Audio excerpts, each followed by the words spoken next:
In this short dialogue, we will be listening in on a conversation between two businessmen. One is an economist and the other is a financial expert. How's it going? I was just about to call you. I'm sure you were. Probably to pay me the $100 you owe me, right? Yeah, that's it.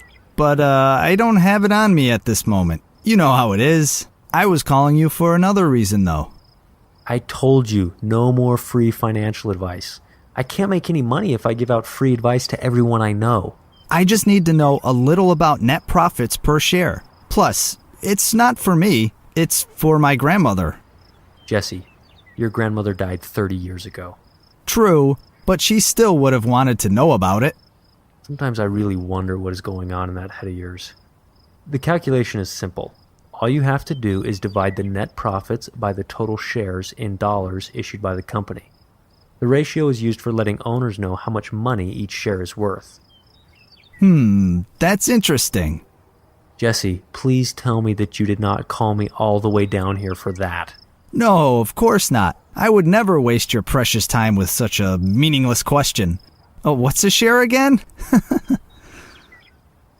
Come a little closer so the right side of my hand can meet the left side of your face. You know, violence isn't the answer, but answering a couple more questions would be. You're joking, right? No, I don't want to go home. My mother-in-law is spending the week with us, so please take all the time you need. Please. You seriously owe me. What else do you need to know? Well, since you asked, I have a chance to buy some shares in two companies, but I've noticed that one has a higher percentage in net profit sharing. In fact, one company has me making much more money in a shorter amount of time than the other. However, the other company just started out. What do you think I should do?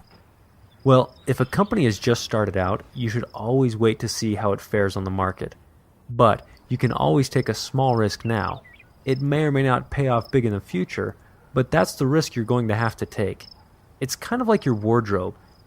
You take a risk every day walking out of the house like that. What do you mean? This is very fashionable. For whom? Your great-great-grandfather? This isn't the 1870s anymore. My kids dress themselves better than you, and they can't even dress themselves yet. Let's get back to business, okay? What should I do? If you can't make up your mind, there's a thing called a price-earnings ratio. You might want to consider that. This is mainly for the big business you were thinking about. Big businesses rarely just stop earning profits, and this is where the ratio comes into play. It takes the share price and divides it by the net profit per share. It's simple math, and the number you come up with is how many years needed to earn back an investment in a share. You can also calculate it by dividing the total value of the company by the net profit, but most people find it much easier to do it the first way. Well, that was a mouthful. You know something? You remind me of one of those people who could do infomercials. You have this certain voice that could just put people to sleep. That's not good, you know. Well, I can leave here, and you can go home to your mother-in-law. In fact, I can drop you off and walk you up to the front door and make sure you get there okay. It would be my pleasure.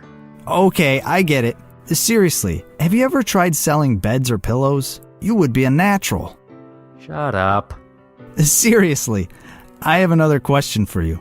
My wife's mother wants to get a return on some equity in a business she has been investing in for over 20 years. I know how both the return on equity and the return on net assets are calculated. It's the net profit divided by the equity multiplied by 100. From what I know, the figures are $13,000 divided by $42,500 times 100 equaling 31%.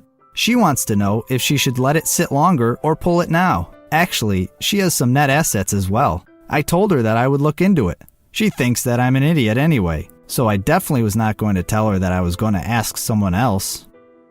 Good move, but I don't think that will change her thoughts on you. Just tell her to do what she thinks is best. The return will probably be the same, and she isn't getting any younger. See how she looks at you after that. You're such a great friend. I just don't know what I would do without you. I know. Isn't it great? You should get going. Your wife and mother-in-law are probably worried about you. Have fun at dinner tonight.